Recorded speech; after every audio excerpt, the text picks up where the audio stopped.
welcome back into another edition of Play-by-Play Cast. It is the podcast about play-by-play broadcasters for play-by-play broadcasters, hosted by a play-by-play broadcaster professional development pod that dives into the tips, tricks, experience, stories, process, and preparation of some of the biggest and best play-by-play announcers in the business. Today we go all the way out to California. By the way, my name is Joel Gadet. I always forget that, and I realize people might not know that. My name is Joel Gadet. Today we go out to California. We're joined by the voice of the Stanford Cardinal. Troy Clardy joins us. Thanks for stopping by, Troy. I appreciate it. No, you bet. Big fan of yours for quite a while. Excited that you've you've brought back the Play-by-Play Cast. It's awesome to be here, and looking forward to chatting. This should be fun. I want to go way back with you to start with. Oh, You went to Stanford, correct? yes, I did. For architecture? Yes, that is correct. The plan was architecture school when I went in, and that explains the urban studies degree that's hanging on my wall right now. That was the plan. Obviously, things changed a little bit as it went along. So, like, I don't know a ton about architecture, but I do know if you get deep into it, fairly well-paying profession.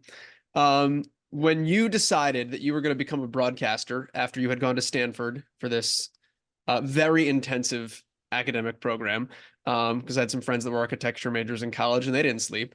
What did your parents say when you're like, I'm going to try this broadcasting route, actually?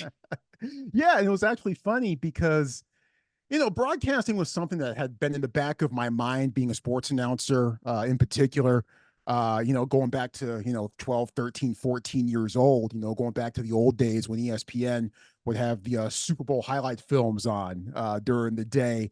And, they play Super Bowl 11. And that was the first one that actually used the radio calls, incorporated the radio calls into the Super Bowl highlight films there. So that meant you heard the great play-by-play voice of the Oakland Raiders back in those days, Bill King, absolute master of his craft. And maybe, beyond just how skillful and just how wonderfully done that film in particular is, and just maybe peak NFL films filmmaking is, maybe that kind of put an earwig in my head a little bit that said, hey, maybe this might not be a bad way to go. So there were a couple things I'd done in high school and hopping onto campus. And one of the first things I did was to, join the Stanford student radio station. And I was kind of still on track to maybe do the architecture thing a little bit until about junior year, when I took 58 units in that junior year and got pretty burned out. And I was like, you know what?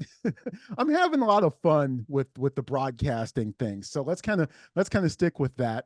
And I think my parents, certainly my mom was extremely supportive. My grandparents are extremely supportive as well. They all knew that, whatever I was happiest doing, that they were fine with it as well. Now I kind of kid my grandmother a little bit because she admitted, she was like, well, I kind of wish you had gone to medical school because there's this thing growing on my hand I want you to take a look at. So yeah, maybe there's a little piece of them that maybe wish I'd gone into a different path, but it's all worked out. I've had so much fun. It's been a long road to get to this point, to be able to do some of the things that I've been able to do now. But yeah, they've been supportive of it pretty much since day one. I mean this somewhat tongue in cheek, but also like out of some weird piece of curiosity too, because like I remember when I was in minor league baseball, I was working in Bradenton and they hit a ton of home runs at home, not a lot of home runs on the road. And I was like, is there something about this ballpark and like the way that the wind and I actually tried to do research on it. Has the architecture studies or the urban planning studies ever actually played an impact in something you've done broadcasting wise where you're like, I'm actually glad I learned that one thing that one time?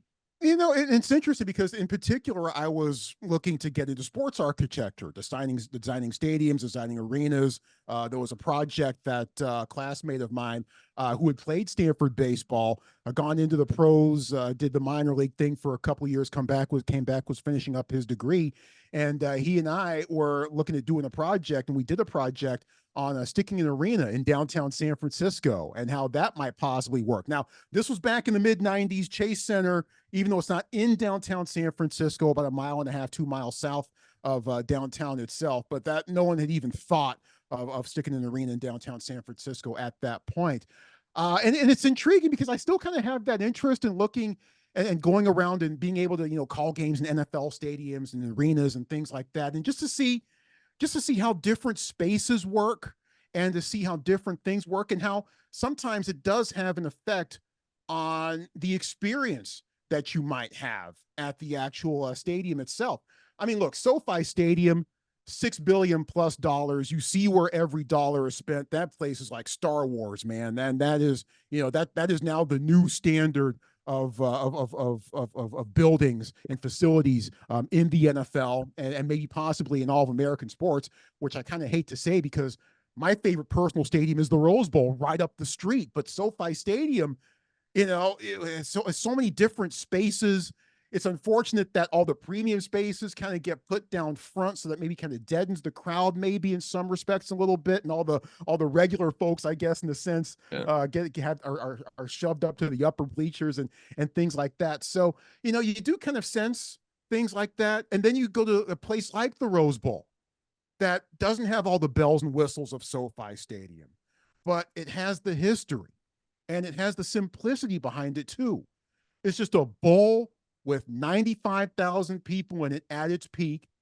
And that's all you need. And when that place is rocking and being able to be, at the Rose Bowl on January 1st, to be a part of covering that event, I've been to 3 of them now, and to see what it looks like when the Rose Bowl is living and breathing and kicking, and when that place is full, you can't beat that, and the acoustics and all of those things. So maybe in a sense, I do kind of use maybe kind of the sense of how different buildings work and how it kind of affects the atmosphere of how things work. And I'd imagine that if I did more baseball, obviously, with the dimensions of ballparks being different from one to the next, and how ballparks play from one stadium, one facility to the next, that might be a bit of a deeper dive, I guess, into that sense of things. So I guess in a sense, from that standpoint, a little bit comes into play there. You've done a ton of sports, and you're known for obviously being the voice of Stanford and NFL on Compass Media. But Pac-12 Network, you've been able to do a ton of different things. So I kind of want to get into a little bit of the process that you take now, being a broadcaster and approaching the amount of things on your plate. Because I had seen another interview that you did where you said the first time you did lacrosse, Pac-12 Network called you and said, do you know anything about lacrosse? And you said, I will in 10 days, which is a great answer. What did you do in those 10 days, and how have you approached the variety of things that you've come across in your career to make sure, not necessarily that you're an expert, but that you aren't exposed for having just learned about the sport over the last 10 days and that you can put out a good, comfortable product?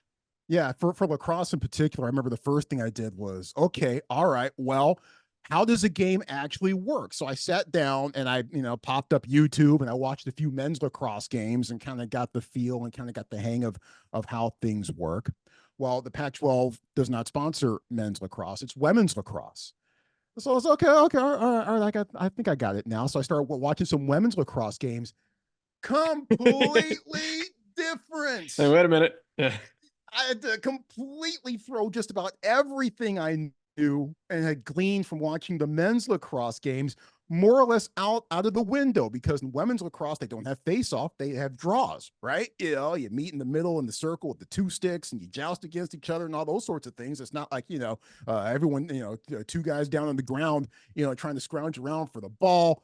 There's less physicality, a bit more style and grace in the women's game, which is why I kind of prefer to call it, maybe in some respects, more than the men's game. So it was just kind of a quick reprogramming and an unlearning of some sorts of what I had just spent the previous day learning. But, learning how the game works, figuring out and knowing how a game is decided, right? I mean, because that's why we're doing this, right? We're trying to figure out who wins and who loses. How is the winner determined? If things aren't decided in regulation, what are the rules in overtime? If there is an overtime, how does that work? What's some of the lingo that you need to know?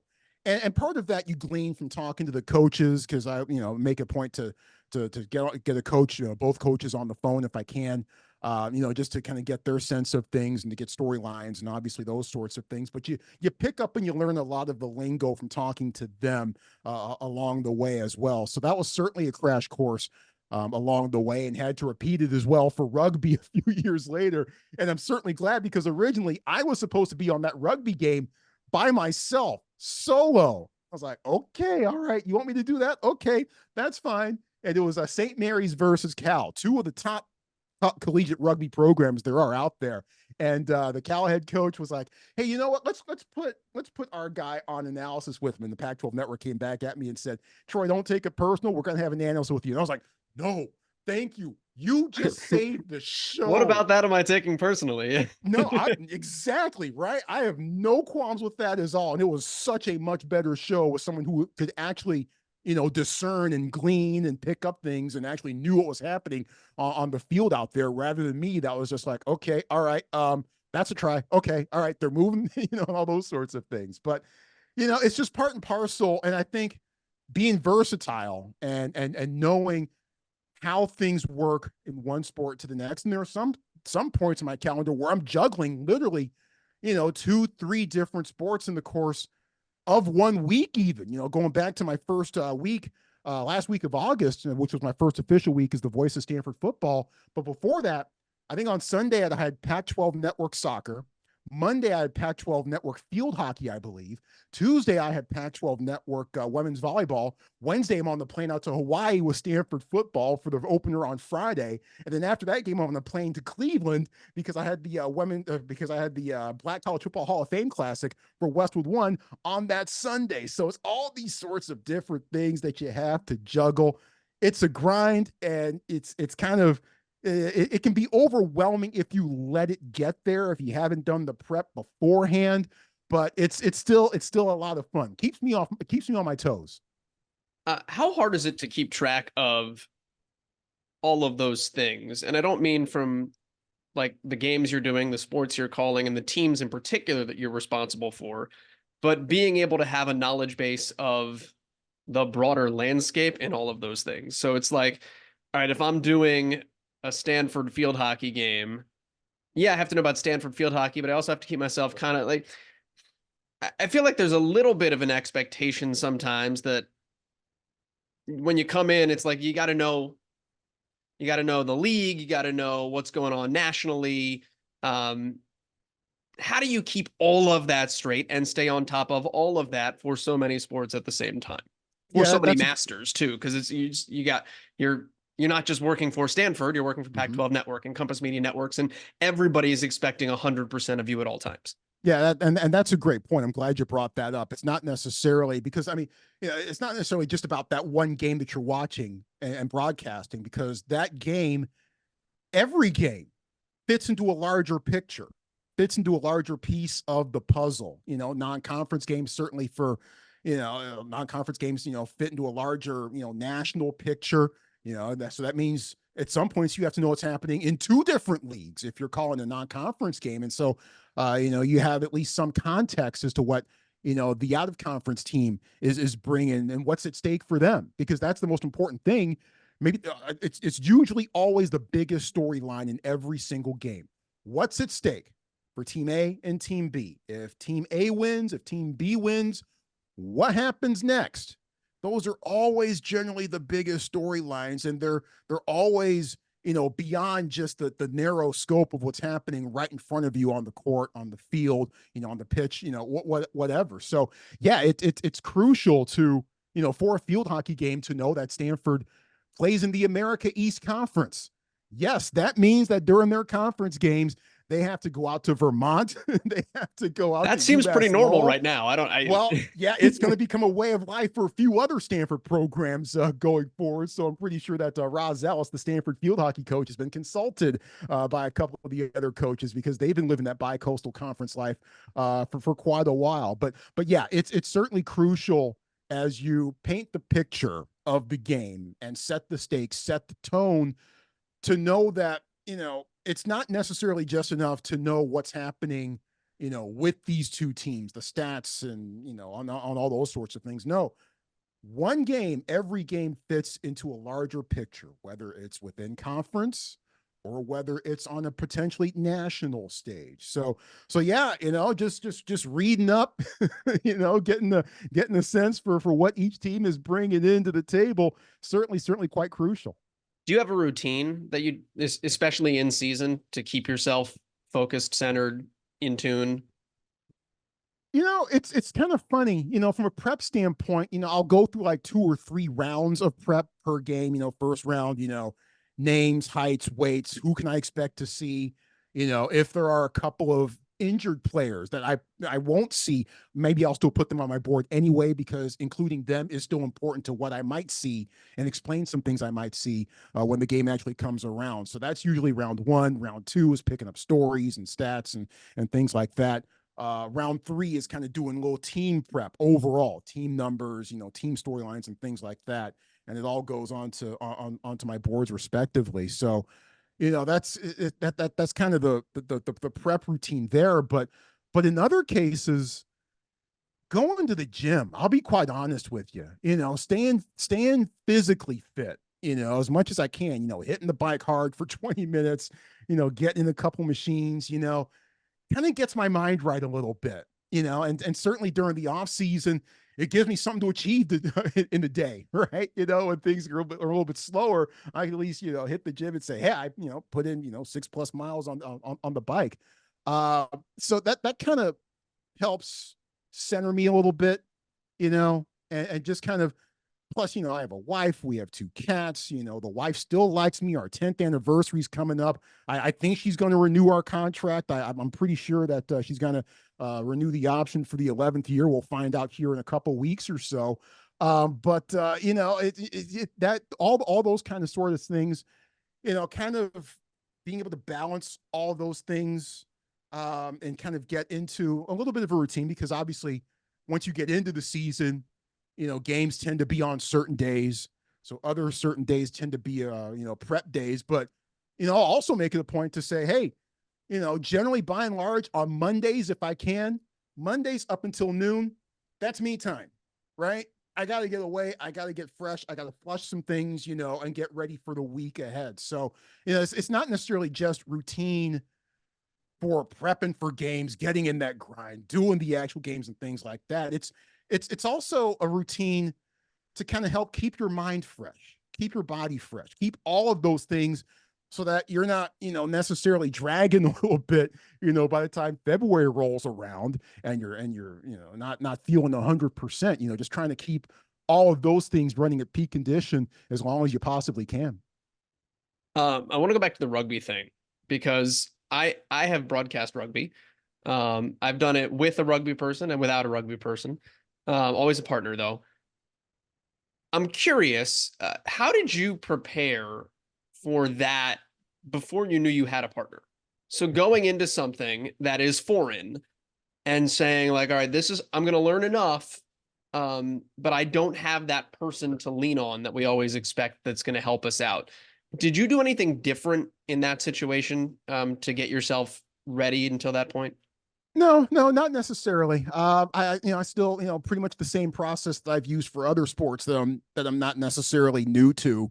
Trying to watch, if I can see, especially the teams that I'm calling, if I can see what they've done recently, get a sense for what different players are capable of, at the very least, hey, that number 14 guy is really fast. I can at least glean things like that, even if I can't, do a super deep dive on strategy and all those sorts of things. But no, just kind of trying to watch, trying to figure out lingo just a little bit, trying to see if there are commonalities between one thing I'm watching to the next, and just trying to, kind of get a sense of what that world is like. And, fortunately, when you're calling sports with lesser profiles and you're talking to the coaches, they're a big time help, because they are glad you are there. They are thrilled. They are super happy to be talking to you. They are more than happy to more by and large give you whatever you need information wise, to help. You got a stupid question, hey, that's okay, they'll explain it to you. those coaches tend to be a lot more understanding and a lot more giving and a lot more forthright with information than you'll find in coaches from some of the higher profile sports. So that's certainly a big time help as well. But yeah, it was certainly a process up until a few days later when Pac-12 Network said, "Hey, don't take it personal." Nope, no problem. Thank you. Let's roll. Tell me a little bit about who Troy is as the broadcaster, because you've done a lot of different things. And if you go back in your career, that includes a lot of off-air things in terms of production, both like on-air production, but also like management of a radio station or production. Um, what lights you up? What's been great about having those different perspectives? And maybe how has your interest set changed as you've done a lot of different things throughout your career? Yeah, I spent the first 17 years of my career in sports radio on a day-to-day basis, sports talk radio, I should say, on a day-to-day basis. 8 years in San Francisco, 4 years at ESPN Radio Network in Bristol, and 4 years as executive producer of Sports Radio 93.7 The Fan in Pittsburgh. And even though play-by-play was always the number one destination for me and something that I always wanted to get into, from day one. The reason why I kind of got into sports talk radio was because the summer, like about a month or so before I graduated from Stanford, word got out that a new sports talk radio station was going to be forming in San Francisco, and it was going to be the flagship for the then Oakland Raiders. And based on what I knew of what Stanford's radio situation was at the time, I knew that flagship state that radio station was also going to become the flagship of Stanford football and men's basketball. And that's exactly what happened. It became the flagship for Stanford men's basketball, its first year, and that happened to be the year that Stanford went to the Final Four. And then football latched on the year after that. So, knocked on that door for 6 weeks, finally broke them down, and they hired me at the end of that September. But, I'm glad that, even though it took me a bit longer to get into full play-by-play on a day-to-day basis than maybe I would have liked overall, there are still so many things that I learned from being in the sports talk radio business on a day-to-day basis. Number one, don't waste the listener's time, right? Make sure that you're on point with your topic selection and your topic delivery. And my wife and I, we'll be driving around out somewhere, and I've got the radio on, and even though it's my car, she controls the radio somehow. I don't know how that works, but that's just how it goes. That's how the contract keeps renewing. Yeah. Yeah, exactly. Exactly. I think maybe I need to take a closer look at this contract, see what's actually in there at the fine print. But and she'll sometimes, if a pops on like the first like 4 or 5 seconds, boom, she'll flip the channel. And then she'll go, "Oh, I bet that drives you nuts." And I'm like, no, that's a good reminder that if I'm not giving the listener or the viewer what they want, especially in this day and age where you have so many other options and so many other ways to not just maybe, listen to what you want to listen to, but to otherwise occupy your time. I mean, the phone is a real thing, colonizing your time there a little bit. If you're not on point with that, then folks are going to find excuses and find ways to flip away from what you're doing. So, that kind of helps cement things a little bit in that respect. That was a big lesson for me in sports talk radio, going on to topic selection, knowing, what's important to what the listener wants to hear, what the viewer wants to see, what are the storylines. Don't want to waste time with all sorts of other off the wall things. Now, baseball, maybe you can get away with that a little bit just because of how that sport works. But overall, by and large, I'll come into every broadcast with like 5 or 6 things on each team that, hey, if I hit on them, great. I'm not going to try to force it. Let the game control how things are going. But if I need them, if I need to hit on these things, then they're there, and I can hit on them and go from there. So topic selection, having a sense, because sports talk radio, by and large, you're on a clock, right? You got to hit those commercial breaks at certain times, throughout the course of every single hour. So kind of having an innate sense of timing a little bit, The producer, for play-by-play now says, all right, you guys need to fill 4 minutes. Okay, no problem. Piece of cake. So I kind of know, in advance, how to kind of get a sense of how long 4 minutes is. Because sometimes it can be a long time. Others, it goes by in the blink of an eye. So, just all of those things kind of coalescing into how I've done and approached some things from a play-by-play standpoint. But overall, by and large, no matter what I'm doing, man, I try to have as much fun as possible. This is sports. It's sports, man. Have fun, right? There's enough stuff going on out there that's going to drive you down and make you feel depressed and all those sorts of things. You generally come to sports to have fun. And that's what I try to do every single time out. Try to have as much fun as I can, be as professional as I can, respect the product that I'm calling as much as I possibly can, and try not to screw it up along the way. So, those are the things that I hope I bring to each and every show. I'm glad you dove into the I call it like the entertainment side of it, because we all think of it as you're showing up and you're sitting down, you're broadcasting a game, but in reality, you're producing a television show. Like, you're trying to make sure people don't change the channel. And you're going to have a captive audience in some respect, because there are people that are tuning in to watch that game, but you're also trying to make sure that other people just stay. So I'm curious a little bit more about like how you approach that from a play-by-play standpoint, and what's important to you when you sit down and you lay out those 5 storylines. Hey, here's things that I want to try to get in if the game dictates it. How do you try to make sure you are creating the most entertaining and well-rounded broadcast possible before that ball ever gets put in play? Yeah, well, I mean, number one, and let's call this what it is, right? It is entertainment on some level. You do want to make sure that folks are sticking around as long as you possibly can. That being said, sometimes the game has other ideas, right? I did Cowboys 49ers last fall, the Sunday night football game at Levi's Stadium, the most anticipated, the game of the century in the NFL, at least heading into, week 5 or whatever that was anyway, before whatever else came along the following week. And a lot of hype, a lot of anticipation heading into that game. Of course, it's Cowboys 49ers. How could it not be?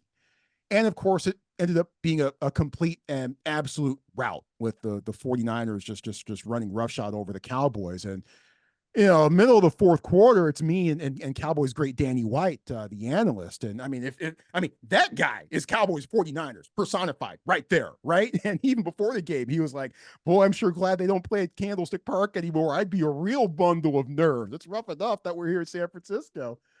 But by that point, Niners were up by 32. We're coming back in from a break. And I'm like, I went back and dug back into a note, and I was like, wait a minute, something that had occurred to me. And I went back, I looked on Wikipedia during one of the breaks, and I kind of looked at something real quick. We're coming back in from a break. And I said, Danny, I want to go back into the Wayback Machine here for a second. And it's not going to be a pleasant memory for you. And Danny kind of draws out, well, why are you bringing it up? And then I said, Danny, look, I'm sorry. It's a 32-point game in the fourth quarter. I'm going to quest for compelling content here, right? And just kind of, I asked him, hey, look, October 11th, 1981, Cowboys came out to San Francisco and got their rumps kicked. How did they respond from that and go from that to putting it back together and being in the NFC Championship game that year? Just kind of, how can you come back from this and still have a pretty good season? So Danny kind of, after laughing a little bit, kind of got where I was going with it.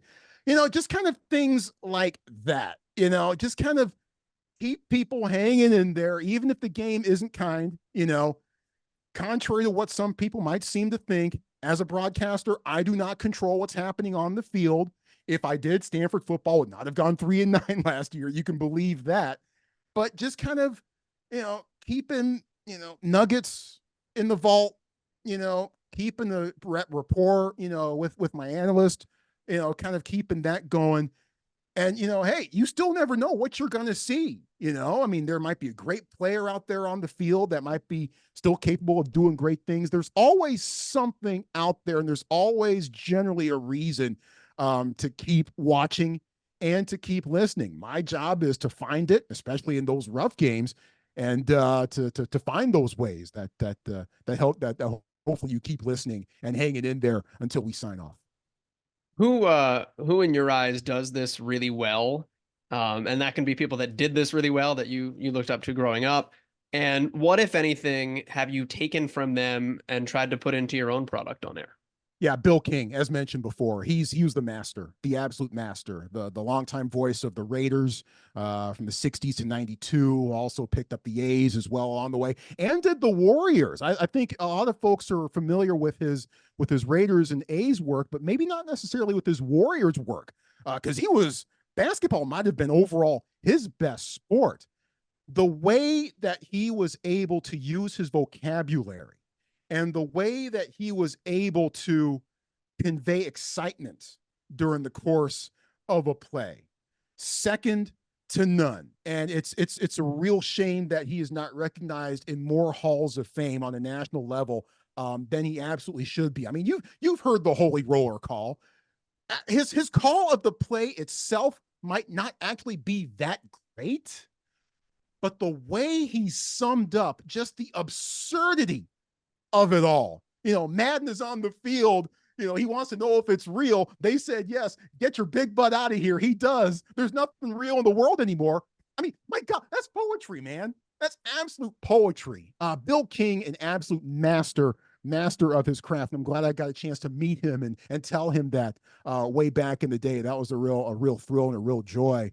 Folks that are great at this now, I think Mike Tirico, I think, is the best all around sportscaster that we have out there. Put him in any single sport.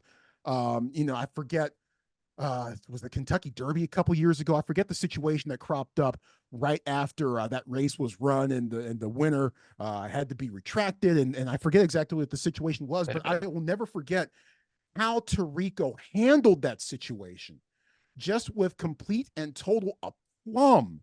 And no matter the sport, and that's why he's doing the Olympics, right? He's prepared. He is succinct. He'll hit a post like no one else in this business. He is the absolute best at that, and all of it's unscripted. He is an absolute pro at doing that.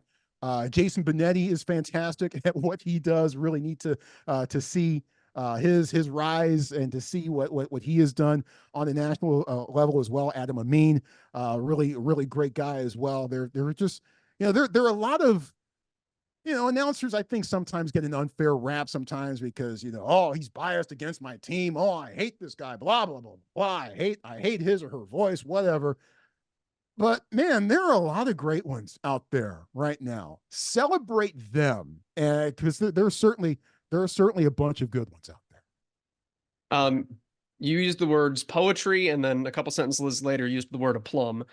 So I want to ask you about how you craft your poetry on the air, particularly from a radio side.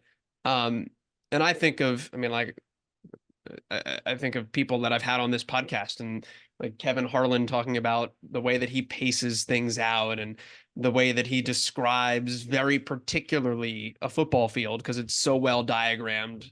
That's just what comes to my mind now. But like, are there things you do that help you paint the best picture possible and craft the best poetry possible on radio?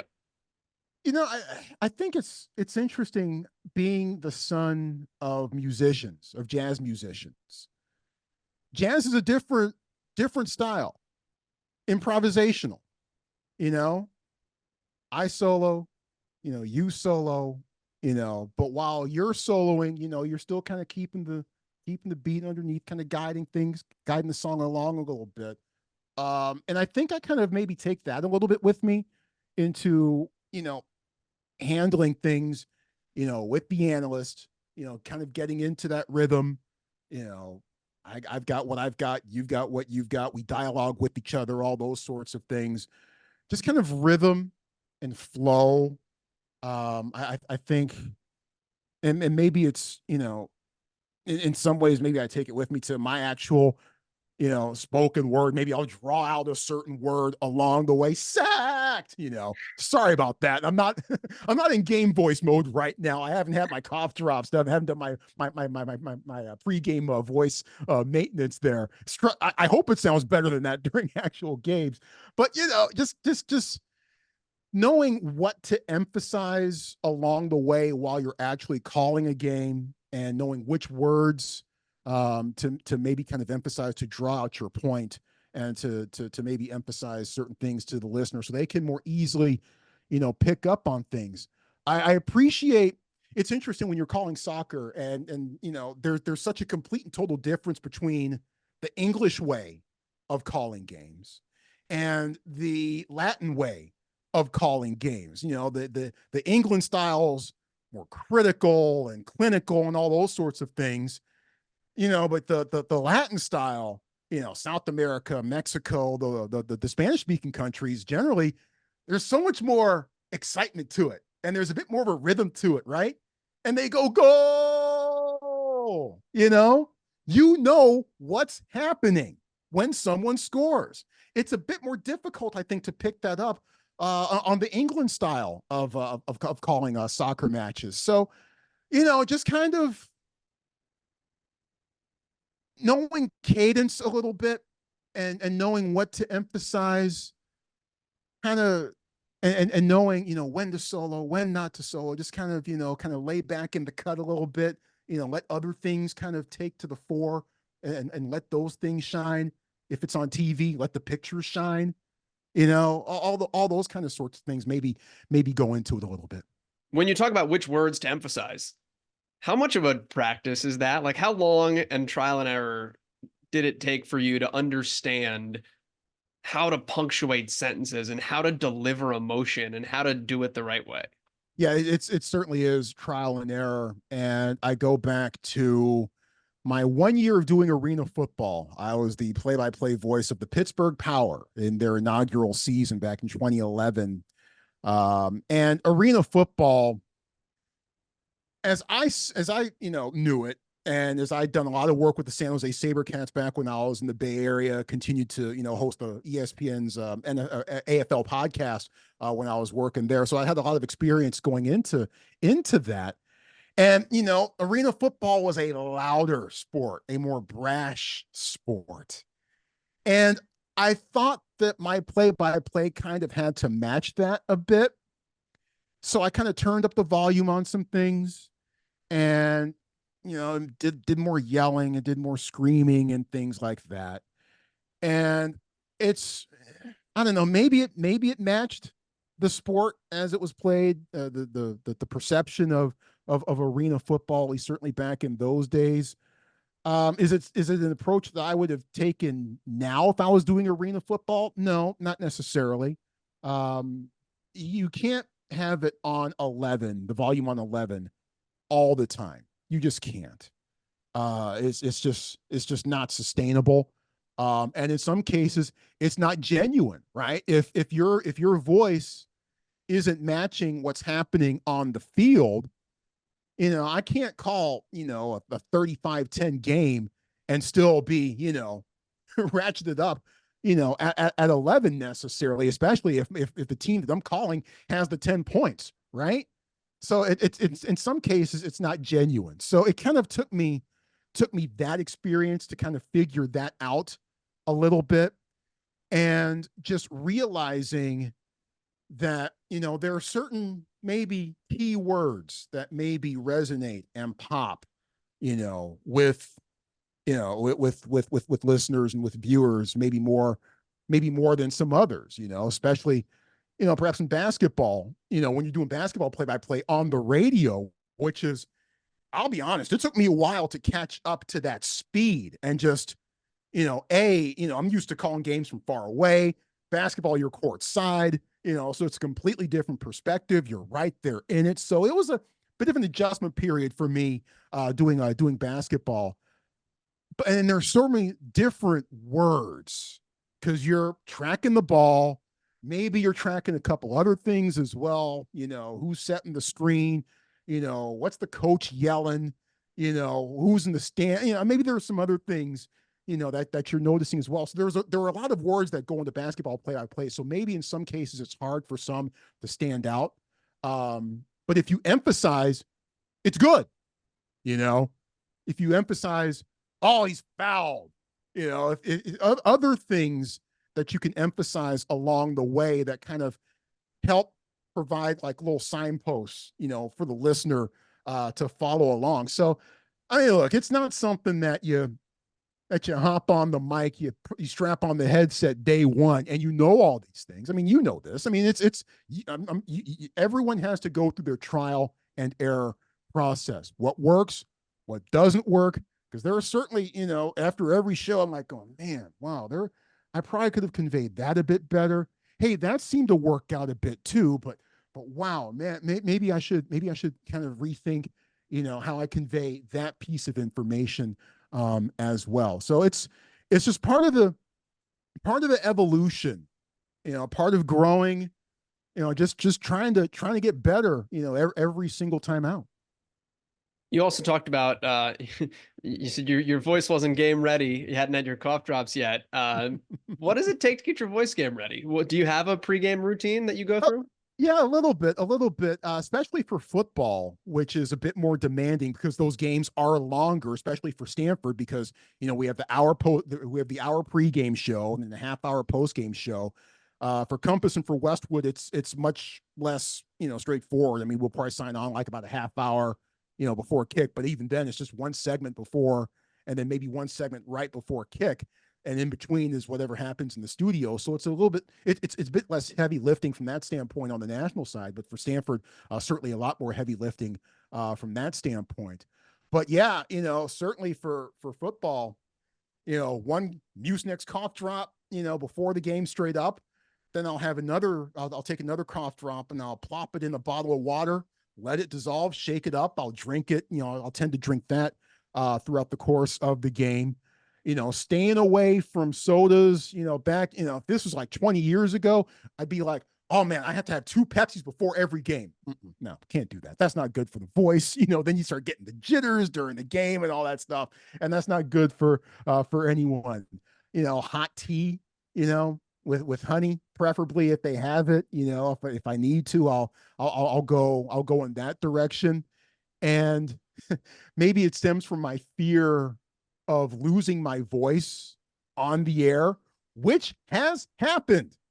That has actually happened before. I don't know. It was, and it was actually my very first game doing color commentary for arena football. The SaberCats called me up. I was living in Connecticut at the time. And they're like, hey, what are you doing this weekend? Can you come down to Atlanta and do a radio color commentary for us? I was like, well, yeah, I'm clear with my bosses and it should be okay. Got the clearance. Do the game. By the third quarter, my voice isn't quite right. Fourth quarter, my voice is gone. End of the night, I'm in the emergency room. Pink eye and bronchitis. That was a fun flight back to Connecticut. So maybe it kind of stems from, I mean, even though there were some extenuating circumstances there, but maybe, that maintenance and that routine kind of stems from learning that lesson, right at the start. But you got to take care of the voice, man. You got to take care of it because that's the moneymaker, right? You got to take care of it. The old pink eye bronchitis double whammy is Oh yeah, that was awesome. That ain't good. Yeah, that was fun. Troy, what's more or less enjoyable for you between television and radio? You know, both of them have their perks and their challenges. What I love about radio is that it's a bit more connective. It's a bit more of an intimate medium. And obviously, with radio, you have more control over things. You are the direct conduit between the listener and the game. You are all they have. You are telling them exactly everything, what side of the box the hitter is hitting from, which way the wind's going, if there's a little quirk, that a pitcher has, a little funky little hitch in his windup or something like that. Something funky that might be happening in the stands. You're telling the entire story, which is fun, which can be a lot of fun. On the TV side, it's less heavy lifting. You're kind of narrating the picture and letting the pictures do the heavy lifting there, which I also appreciate. That can be a lot of fun too.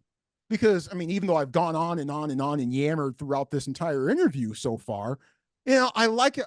The thing I like about TV is that I can just lay out and let the picture tell things. Maybe it stems back to, watching Pat Summerall back in the day. Montana, Rice, touchdown 49ers. That's it. That's all you needed. That's all you needed to know. So I certainly appreciate that from the TV side of things. And they're both equally fun. I have great respect just for the manpower and the labor that goes into a TV broadcast, putting on a TV show. And I take that with me every time I go on the air. I don't want to screw it up for them. They've put so much time and effort into making the show look good. How am I going to do them a service if I'm showing up not prepared, not caring, not knowing what I'm doing, and all those sorts of things? So, they're both.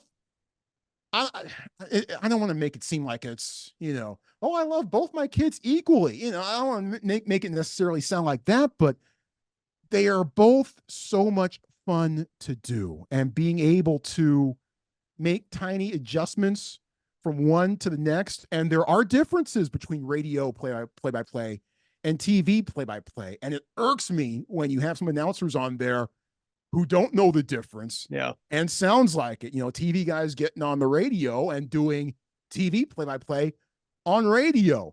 You can't do Montana, Rice, touchdown 49ers. You can't do that on the radio. No, you're doing the listener a big time disservice. So, it is kind of neat to be able to know those differences and observe those differences. And they're both equally fun. Although in radio, I do appreciate not having, 2 or 3 people in my ear at the same time, like can be the case on TV. Oh, well, occupational hazard, I guess. Sometimes accidentally. Yeah. Yep. My headset open. Yeah. I'll let you go on this note. We alluded to it earlier. Which road trip are you looking forward to that you have not yet taken that you're going to get exposed to heading into 2024, 2025? Yeah, Stanford heading off to the ACC with the breakup of the Pac-12, which is going to be weird in so many different ways. It's going to be weird not heading down to LA on a yearly basis. It's going to be strange, not heading, up to places like Seattle. We're trading Pullman for Pittsburgh, which is fine. I spent 4 years in Pittsburgh. I'm looking forward to heading back there. I haven't been back there in 10 years, so that'll be fun. So there's going to be a whole lot of different places. It's going to be strange, and look, I'm excited about the future for Stanford and for Cal because they're tethered together heading into the ACC. I'm excited to learn about all these new places. I'm excited to learn and to see and to meet different broadcasters that I've, it'll be a real treat to see Bill Hillgrove again. I learned a lot from him. The year that I was the producer for the in-booth producer for Pitt football, learned so much from Bill Hillgrove. I'm glad that he's still continuing on with the Panthers. My man Wes Durham, the ACC network. I'm sure that we'll probably cross paths a time or two in the upcoming season as well. So, I'm excited about that. I'm excited about seeing how Stanford competes in the ACC. It's a real shame that the Pac-12 is breaking up and the reasons why it is breaking up. It is an absolute shame. None of this needs to be happening. That being said, I am really looking forward to checking out Syracuse, right? Being in the Dome, Friday night game, trying to figure out how to get a table at Dinosaur Barbecue the night before. He already knows. I already know. I've done. If you know, you know. Stanford heads to Clemson the following week. That's going to be a trip, man. Seeing that introduction with my own eyes, it's cool. And seeing all the things that go into that, that's going to be a lot of fun as well. Stanford's other main road trip in the ACC this upcoming fall is at NC State. I've got the scoop on great breakfast spots from Debbie Antonelli, who I worked with for Westwood won in the NCAA women's basketball tournament last month. So she gave me the scoop. It was weird doing NC State Stanford with her, by the way, because she's an NC State grad. Yeah. I'm a Stanford grad, but we're still friends. And for basketball, I know you guys going to Duke? Yeah, I got to do North Carolina and Duke.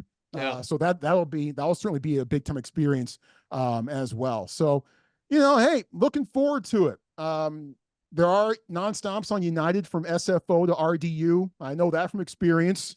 might be doing that a few more times in the upcoming fall ahead. So a lot to look forward to. It's going to be weird. We're definitely going to miss what the Pac-12 was all about and Stanford's contributions to making the Pac-12 as the Conference of Champions. But heading back to Pittsburgh for men's hoops, that's going to be a lot of fun.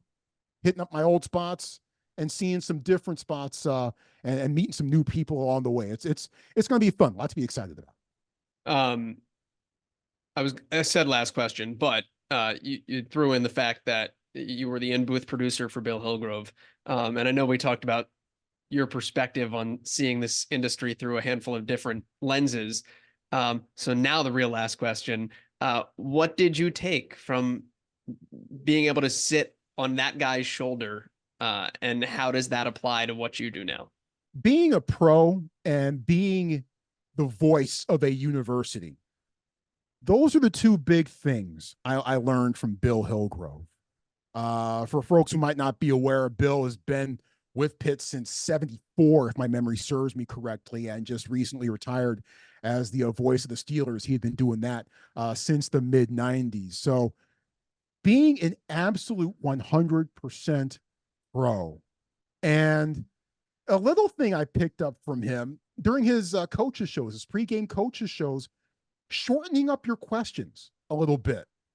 You don't need to go on extemporaneous speeches and things like that, especially when you've only got 4 or 5 minutes with the coach. Hey, your initial thoughts on the Seminoles. And then the coach just picks it up from there. Just little things like that. And I'm certainly glad, even though I was only the producer for Pitt football and traveling with them for just that 1 year, man, I picked up a lot from Bill in just that 1 year. And I'm glad that, having other mentors along the way, Larry Zimmer, I interned at KOA, the main radio station back in Denver, summer after my sophomore year. And Zim was actually the first guy in the business to say, hey, I think you can do this. And I think you can have success at this. But the biggest thing I learned from him was that, hey, make sure that you have the right people around you in this business. Because this isn't a 9 to 5. You're going to be working nights, you're going to be working weekends, you're going to be working holidays. You need to have people around you that realize that and understand that. And Zim was honest. He was like, hey, this profession kind of cost me my first marriage. I'm glad I got it right the second time around, but I had to learn the hard way that you need to have the right people around you. And he told me that, and I'm glad that my wife has certainly, been on board 100% with me being in this business. So, guys like that, Bill Hillgrove, Larry Zimmer, we lost him in January, and I was, what he taught me was just absolutely incredible. Ted Robinson's been a great mentor to me as well. The former voice of the 49ers, has done so many things across so many different sports along the way as well. Certainly grateful to all of them and have learned from all of them. And, glad.